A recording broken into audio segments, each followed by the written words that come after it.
இன்றைக்கி நாம் தனுசு ராசிக்காரர்களுக்கு இந்த 2025 மே மாதம் 14ஆம் தேதி ஏற்படக்கூடிய குரு பயிற்சி எப்பேற்பட்ட மாற்றங்களை தரப்போகுது அப்படிங்கிறத பற்றி தான் இந்த ஒரு வீடியோவில் பார்க்க போகிறோம். அதுக்கு முன்னாடி தனுசு ராசிக்காரர்களை பற்றி ஒரு சில வரிகள் அப்படிங்கிறது பார்க்கலாங்க. தனுசு காலபுருஷ தத்துவத்தில் 9வது ராசியாக வருங்க.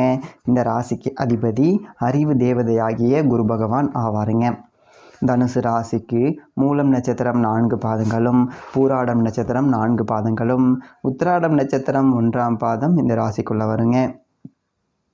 பொதுவாக தனுசு ராசிக்காரர்கள் பார்த்தீங்க அப்படின்னா பொறுமைசாலிகளாக இருப்பாங்க. மற்றவர்களை கவரக்கூடியவர்கள், சார்ந்த சிலர்கள், அதாவது அதே போல் ஆன்மீகத்தில் அதிகம் திளைக்கக்கூடியவர்கள் பார்த்தீங்க அப்படின்னா இந்த ஒரு ராசிக்காரர்களாக இருப்பாங்க. அதே போல் பெற்ற தாய் தந்தையரை அதிகம் மதிக்கக்கூடியவர்கள் தனுசு ராசிக்காரர்கள். பணத்தை விட குணத்தை அதிகம் மதிக்கக்கூடியவர்கள் பார்த்தீங்க அப்படின்னா தனுசு ராசிக்காரர்களாக இருப்பாங்க. மற்றவர்கள் மனம் கஷ்டப்படும்படி, அதாவது ஒரு நாளும் நடந்து கொள்ள மாட்டார்கள் இந்த ஒரு ராசிக்காரர்கள். அதே போல் கௌரவமான ஒரு பதவிகளில் இருக்கக்கூடியவர்கள் பார்த்தீங்க அப்படின்னா பெரும்பாலும் தனுசு ராசிக்காரர்களாக இருப்பாங்க. பணம் புழங்கக்கூடிய இடத்தில் இருக்கக்கூடியவர்களும் தனுசு ராசிக்காரர்களாக இருப்பாங்க. அறிவில் சிறந்தவர்கள் இந்த ஒரு ராசியில் காணப்படுவார்கள். சரி, இந்த தனுசு ராசிக்காரர்களுக்கு வருகின்ற குரு பகவானுடைய பெயர்ச்சியினால் என்னென்ன மாற்றங்கள் என்பது கிடைக்கப் போகின்றது? இன்னொரு முக்கியமான விஷயம், தனிப்பட்ட முறையில் ஜாதகம் பார்க்க இந்த வாரத்துக்கான அப்பாயின்மெண்ட் ஃபிக்ஸ் பண்ண சொல்லி நிறைய பேர் கேட்டிருந்தீங்க. நாம் கண்டினியூவாக இப்போலாம் வீடியோவில் கொடுத்துட்டு தாங்க இருக்கோம். இப்போது ரூபாய் 199க்கு தெளிவாகவும் விளக்கமாகவும் நம்ம ஜாதகம் பார்த்து தரோங்க. அதுவும் இந்த ஒரு மாதம் மட்டுங்க. அது மட்டும் இல்லாமல் தாழ்மையான வேண்டுகோள், இந்த நம்பருக்கு ஃபோன் கால் எதுவும் பண்ண வேணாங்க. ஜஸ்ட்டு உங்கள் வாட்ஸ்அப்பில் இருந்து மெசேஜ் அனுப்புனாலே போதும். உங்களுக்கு தேவையான அனைத்து டீட்டெயிலுமே நம்ம டீமில் இருக்கிறவங்க கொடுத்துருவாங்க. அப்பாயின்மெண்ட் டேட் மற்றும் டைம் ஃபிக்ஸ் பண்ணதற்கு பிறகு அந்த நேரத்தில் நான் உங்களுக்கு ஃபோன் கால் பண்ணி ஜாதகம் பார்த்து பலன்கள் சொல்லிவிடுவேங்க. உங்களுக்கு வாய்ஸ் நோட் வேணும் அப்படின்னாலும் அதையும் நாங்கள் அனுப்பிச்சிடுவோம். ஜஸ்ட் நீங்கள் வாட்ஸ்அப்பில் மெசேஜ் மட்டும் பண்ணாலே போதுங்க. உங்களுக்கு டீட்டெயில் அப்படிங்கிறது சொல்லிவிடுவாங்க. அப்புறம் நிறைய பேர் கேட்குறாங்க எவ்வளோ நேரம் ஆகும்னு. ஃபஸ்ட்டு நாம் ஜனன காலகட்டத்தை பார்த்து பலன்கள் அப்படிங்கிறத சொல்லிவிடுவோம். இதை விட முக்கியமான விஷயம், இங்கே டைம் ஒரு விஷயமே இல்லைங்க. உங்களுடைய கேள்விகள் பதில்கள், உங்களுடைய கேள்விகளாக இருக்குங்கள்ல, சந்தேகங்கள் கேள்விகள், இது எல்லாத்தையும் சொல்கிறதுக்கே நம்ம நிறைய டைம் எடுத்துக்கும். 30 நிமிஷத்துக்கு மேலே கூட பரவாயில்ல, 1 ஹவர் ஆனாலும் பரவாயில்ல, உங்களுக்கு தெளிவாக புரிகிற வரைக்கும் நாங்கள் ஜாதகத்தை கிளியராக சொல்லிவிடுவோங்க. இதை தாண்டி நம்ம எப்படி ஜாதகம் பார்க்குறோம் அப்படின்னா, முதல்ல ஜனன காலகட்டத்தின் அடிப்படையில் பொதுவான பலன்கள் அப்படிங்கிறத சொல்லிவிடுவோம். அதற்கப்புறமா இப்போ இருக்கக்கூடிய கிரகங்கள் அடிப்படையில் இப்போதைக்கு உள்ள சூழ்நிலைகளும், தசாபுக்திகளின் அடிப்படையில் எதிர்காலத்தை வச்சு நம்ம கணிச்சு சொல்லிடலாங்க. இதை தாண்டி கடைசியாக உங்களுக்கு தெளிவான உங்களுக்கான பரிகாரம் அப்படிங்கிறதையும் சொல்லிடுவோம். இதில் இருந்தே உங்களுக்கு எல்லா டீட்டெயிலும் கிடச்சிரும். கடைசியில் ஜாதகம் இல்லைனாலும் ஜஸ்ட்டு பிறந்த தேதி, நேரம், பிறந்த இடம் மட்டும் சொன்னாலே போதுங்க. நாங்கள் உங்களுக்கு ஜாதகம் பார்த்து பலன்கள்ங்கிறது சொல்லிவிடுவோங்க. நீங்கள் ஜஸ்ட்டு வாட்ஸ்அப்பில் ஒரு மெசேஜ் மட்டும் பண்ணாலே போதுங்க. உங்களுக்கான எல்லா டீட்டெயிலும் சொல்லிவிடுவாங்க. சரி, ஓகே, வாங்க இன்றைக்கான வீடியோக்குள்ளே நாம் போகலாம். இப்போது தனுசு ராசிக்காரர்களுக்கு குரு பகவான் பார்த்தீங்க அப்படின்னா கிட்டத்தட்ட 1 வருட காலமாக ராசிக்கு 6ஆம் இடத்திலேயே சஞ்சாரம் செய்கின்றாருங்க. 2024 மே மாதம் 1ஆம் தேதியில் இருந்து பார்த்தீங்க அப்படின்னா குரு பகவான் 6ஆம் இடத்திலேயே சஞ்சாரம் செய்து கொண்டிருக்கின்றார். தனுசு ராசிக்காரர்களுக்கு குரு பகவான் ராசிக்கு அதிபதியாக வரக்கூடியவர். தனுசு ராசிக்காரர்களுக்கு உங்களுடைய ராசிக்கு அதிபதி தாங்க குரு பகவான். அதே போல் 4ஆம் அதிபதியாக வரக்கூடியவர்.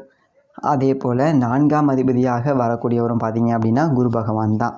இந்த ராசிக்கும் அதிபதியும் 4ஆம் அதிபதியுமான குரு பகவான் கிட்டத்தட்ட 1 வருட காலமாக ராசிக்கு 6ஆம் இடத்திலேயே சஞ்சாரம் செய்து கொண்டிருந்தாருங்க. இந்த குரு பகவான் 6ஆம் இடத்துல நின்ற காலகட்டத்தில் பார்த்தீங்க அப்படின்னா நிறைய பேருக்கு கடன் பிரச்சனை அப்படிங்கிறது வந்திருந்திருக்கும். நோய் சார்ந்த பிரச்சனை அப்படிங்கிறது வந்திருந்திருக்கும். குடும்பத்தில் எல்லோருமே மருந்து மாத்திரை சாப்பிட வேண்டிய சூழ்நிலைகள் அப்படிங்கிறது நிறைய பேருக்கு இருந்திருக்கும்.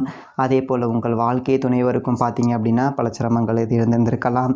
பிள்ளைகள் வழியிலையும் நிறைய மன கஷ்டங்கள் அப்படிங்கிறது இருந்திருக்கும் தனுசு ராசிக்காரர்களுக்கு 1 வருட காலமாக. அதே போல் தாயாருக்கு பார்த்தீங்க அப்படின்னா நிறைய ஒரு சிரமங்கள் அப்படிங்கிறது இருந்திருக்கும். தனுசு ராசிக்காரர்களுக்கு தாயாருக்கு மருத்துவ செலவுகள் என்பது நிறைய கொடுத்திருந்திருக்கும். நிறைய பேர் சொத்தை இழக்கக்கூடிய ஒரு சூழல் அப்படிங்கிறது இருந்திருக்கலாம். அதே போல் முதலீடு சார்ந்த விஷயத்தில் நிறைய கஷ்டம் அப்படிங்கிறது ஏற்பட்டிருந்திருக்கும் தனுசு ராசிக்காரர்களுக்கு. ஏன் அப்படின்னா 4ஆம் அதிபதி 6ஆம் இடத்துல சஞ்சாரம் செய்வதனால அதே போல் ஒரு சுப காரியங்கள் செய்யணும் அப்படின்னா கூட அதை திருப்தியாக செய்ய முடியாத ஒரு நிலையை பார்த்துருக்க முடியும் கடந்த ஒரு வருட காலமாக தனுசு ராசிக்காரர்களுக்கு. எங்கே போனாலும் பார்த்தீங்க அப்படின்னா தனுசு ராசிக்காரர்களுக்கு கடன் பிரச்சனை, எங்கே போனாலும் ஒரு தேவையில்லாத வழக்குகள், எங்கே போனாலும் ஒரு மன அழுத்தம் அப்படிங்கிறது ஏற்படக்கூடிய எந்ததொரு காரியமும் நடக்கக்கூடிய ஒரு அமைப்பு தான் கிட்டத்தட்ட ஒரு வருட காலமாக இருந்து கொண்டு இருந்திருக்கிறது தனுசு ராசிக்காரர்களுக்கு. அதே போல் யாருக்காவது ஜாயின் போட்டு அந்த ஒரு பணத்தை நீங்கள் கட்டக்கூடிய ஒரு சூழ்நிலை ஏற்பட்டிருந்திருக்கலாம். அதே போல் அடுத்தவங்க செய்யக்கூடிய தவறுக்கு நீங்கள் தண்டனையை அனுபவிக்கக்கூடிய ஒரு காலகட்டமாக இருந்திருக்கலாம். இது எல்லாம் கிட்டத்தட்ட ஒரு வருட காலமாக தனுசு ராசிக்காரர்களுக்கு. அப்போது இந்த ஒரு வருடமாக சொத்து இழப்பு, நிறைய பண இழப்பு, பெற்ற பிள்ளைகளால் மனக்கவலைகள், வாழ்க்கையில் போராட்டம், எதுலேயுமே தோல்வி, எங்கே போனாலும் ஒரு தடை, எங்கே போனாலும் ஒரு தாமதம், இப்படி பல பிரச்சனைகளை பார்த்துருந்துருப்பீங்க தனுசு ராசிக்காரர்கள் உங்கள் ராசிக்கு அதிபதி 6ஆம் இடத்துல சஞ்சாரம் செய்வதனால.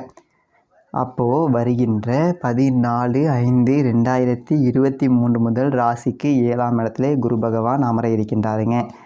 பாருங்கள், குரு பகவான் கோச்சாரத்தில் ராசிக்கு 2, 5, 2, 9, 11 சஞ்சாரம் செய்யும்போது ராஜயோக பலன்கள் அப்படிங்கிறத கொடுக்க தவற மாட்டாருங்க. அப்போது குரு பகவான் ராசிக்கு 7ஆம் இடத்திலே சஞ்சாரம் செய்ய போவது அப்படிங்கிறது மிக ஒரு அதிர்ஷ்டமான ஒரு நிலை. தனுசு ராசிக்காரர்களுக்கு ஒரு விடிவு காலம் பிறக்க இருக்கின்றது. உங்களுடைய வாழ்க்கையில் இருந்த அத்தனை கஷ்டங்களுக்குமே தீர்வு கிடைக்க இருக்கின்றது. வருகின்ற 14/5/2025 முதல் கிட்டத்தட்ட ஒரு வருடம் ராசிக்கு 7ஆம் இடத்திலே குரு பகவான் சஞ்சாரம் செய்வாருங்க. இந்த ஒரு காலகட்டத்தில் பார்த்தீங்க அப்படின்னா அரச பதவிகள் அப்படிங்கிறது தேடி வரும். தனுசு ராசிக்காரர்களுக்கு கௌரவ அந்தஸ்து தேடி வரும். சென்ற இடமெல்லாம் உங்களுக்கு சிறப்பு கிடைக்கும். பணம் சரளமாக புழங்கும். பெற்ற பிள்ளைகளால் மகிழ்ச்சி அடைவீர்கள். உங்கள் வாழ்க்கை துணைவருக்கு அதிர்ஷ்டங்கள் ஏற்படும். திருமணம் ஆகாதவர்களுக்கு திருமணம் நடக்கும். குழந்தை பாக்கியம் இல்லாதவர்களுக்கு குழந்தை பாக்கியம் கிடைக்கும். நிறைய அதிர்ஷ்டங்கள் அப்படிங்கிறத பார்க்க போகிறீங்க தனுசு ராசிக்காரர்கள் வருகின்ற 14/5/2025 முதல். பொதுவாக குரு பகவான் ராசியை பார்க்கக்கூடிய ஒரு காலகட்டத்தில் பார்த்தீங்க அப்படின்னா உங்களுக்கு கௌரவ அந்தஸ்து அப்படிங்கிறது அதிகரிக்கும். இது ஒரு முக்கியமான பாயிண்ட். உங்களுக்கு கௌரவம் அந்தஸ்து அதிகரிக்கும். அதே போல் நல்லதொரு வாழ்க்கை துணை அப்படிங்கிறது அமையுங்க. உங்களுடைய வாழ்க்கை துணைவரால் அதிர்ஷ்டம் அப்படிங்கிறது கிடைக்கும். அதே போல் பணப்புழக்கம் அப்படிங்கிறது அதிகரிக்கும். அதே போல் உயர் பதவி அப்படிங்கிறது கிடைக்குங்க. இப்படி பார்த்தீங்க அப்படின்னா ஒரு 4-5 விஷயங்கள் என்பது கட்டாயமாக நடக்கும் தனுசு ராசிக்காரர்கள் வாழ்க்கையில். அதே போல் உயர்கல்வி படிக்கணும் அப்படின்னா இந்த ஒரு காலகட்டத்தில் படிக்க முடியும். ஏன் அப்படின்னா உங்களுக்கு 4ஆம் அதிபதி 7ஆம் இடத்தில் அமர்ந்து உங்கள் ராசியை பார்க்கின்றார். அதே போல் குரு பகவான் அறிவு தேவதை. அப்போது அறிவு தேவதை உங்களுடைய ராசியை பார்க்கறதுனால அறிவை விருத்தி செய்ய முடியுங்க. முக்கியமாக குரு பகவானுடைய பார்வை ராசியின் மீது விழுவதே பெரும் சிறப்பு. எப்படி பார்த்தீங்க அப்படின்னா உங்களுடைய வாழ்க்கையில் என்ன குறை இருக்கின்றதோ அந்த குறை அகலும் தனுசு ராசிக்காரர்களுக்கு வருகின்ற 14/5/2025 முதல்.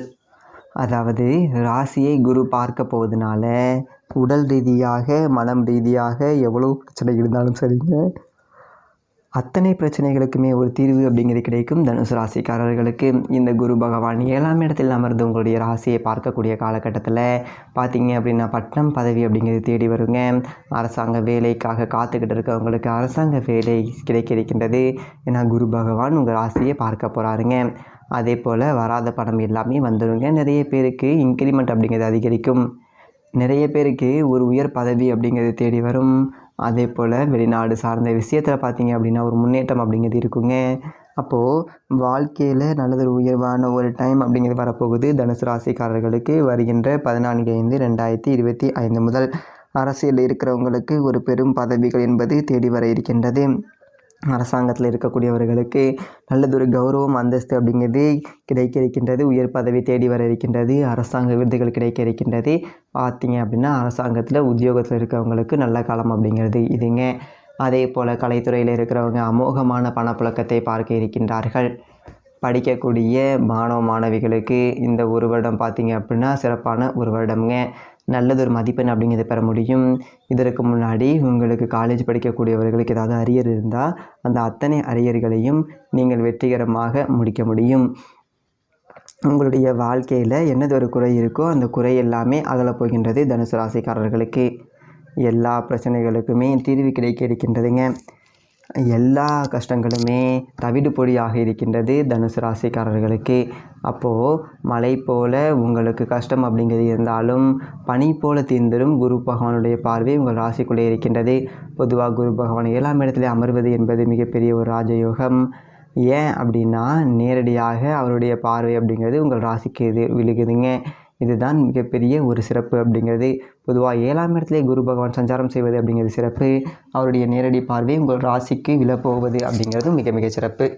அப்போது குரு பகவான் உங்களுடைய ராசியை பார்க்க இருக்கிறதுனால உங்களுடைய அனைத்து பிரச்சனைகளுக்குமே தீர்வு அப்படிங்கிறது கிடைத்திடும் வருகின்ற 14/5/2025 முதல். அதே போல் குரு பகவான் பார்த்தீங்க அப்படின்னா தனது 5ஆம் பார்வையால் 11ஆம் இடத்தை பார்வையிடுகின்றாருங்க. அப்போது உங்களுக்கு மூத்த சகோதர சகோதரிகள் இருந்தாங்க அப்படின்னா அவங்க பலம் பெறுவார்கள். எல்லா கஷ்டத்துக்கும் ஒரு தீர்வு அப்படிங்கிறது கிடைக்கும். உங்களுடைய ஆசைகள் என்பது நிறைவேறும். 11ஆம் இடத்தை குரு பார்க்கறதுனால உங்களுடைய ஆசைகள் என்பது பூர்த்தியாகும். தொட்டது எல்லாமே பொண்ணாகுங்க. அப்போது இடம், பூமி, கட்டிடம், வண்டி, வாகனம் எல்லாமே ராசியாக இருக்குங்க. அடுத்தது குரு பகவான் தன்னுடைய 9ஆம் பார்வையால் ராசிக்கு 3ஆம் இடத்தை பார்வையிடுவாருங்க. அப்போ 3ஆம் இடத்தை பார்க்குறதுனால உங்களுடைய குடும்பத்தில் தனுசு ராசியில் பிள்ளைகள் இருக்காங்க, அவங்களுக்கு இளைய சகோதரர்கள் இல்லை அப்படின்னா இந்த காலகட்டத்தில் இளைய சகோதரர்கள் உருவாவாங்க வருகின்ற மே மாதம் 14ஆம் தேதிக்கு பிறகு. மேலும் மிகச்சிறந்த நன்மையெல்லாம் நடக்க உங்கள் வீட்டுக்கு அருகில் உள்ள சிவன் கோவில் ஆலயம் சென்று நவகிரகத்தில் உள்ள குரு பகவானை வழிபடுவது என்பது மிகச்சிறந்த நன்மையை உங்களுக்கு தரும். அது மட்டும் இல்லாமல் இப்போ நம்ம சேனலை ஃபஸ்ட் டைம் பார்க்குறீங்க அப்படின்னா சப்ஸ்கிரைப் பண்ணிக்கோங்க. வீடியோ பற்றின கருத்துக்களை கீழே கமெண்ட் செக்ஷனில் பதிவு பண்ணுங்கள். இதே நல்ல வீடியோவில் பார்ப்போம். நன்றி, வணக்கம்.